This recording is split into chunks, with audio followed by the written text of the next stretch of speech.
So one of the things that making individual accomplishments does is it shows individual things that you've done. And as we all learn from Impressionist painters, those individual dots that we show are reorganized by the human brain into a story. So if you show off the points, a few points from each of the areas that you need to emphasize for the story you're telling in your resume, you don't have to have all that stuff if you don't want to.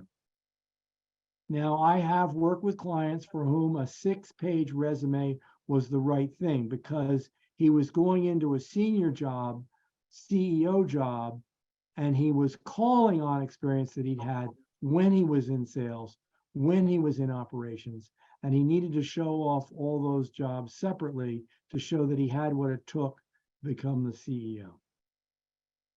So I'm not against it. I'm just saying you want to think twice about it. For most jobs, you don't need to do it.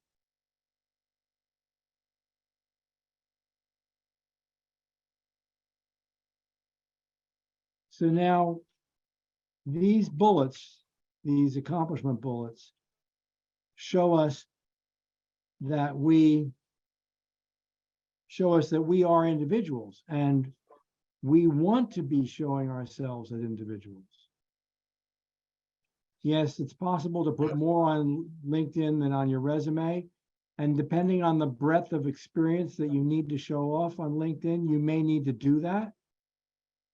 But even on LinkedIn, people have a certain appetite, which is not inexhaustible for what they're going to read. So one of the things so the summary is the first thing, the thing that's most important to you for your selfish reasons in the resume is selling you. So that's where you want to, the best way to sell yourself is to tell how you did things and why you did things. People want to work with a human being who has motivations and goals. And yes, you're going to be cagey about that and try to match what the organization is. I had one client I worked with, and he went in to an interview and he answered everything that they needed. And it seemed to be that there was nothing else that they could think of to ask him for him to show that he was any more able to do the job. But he had a sense that there was something else that they needed. And so he told the following story. It's funny, I was thinking of it just yesterday. I've tried to convey in this interview how I love this work.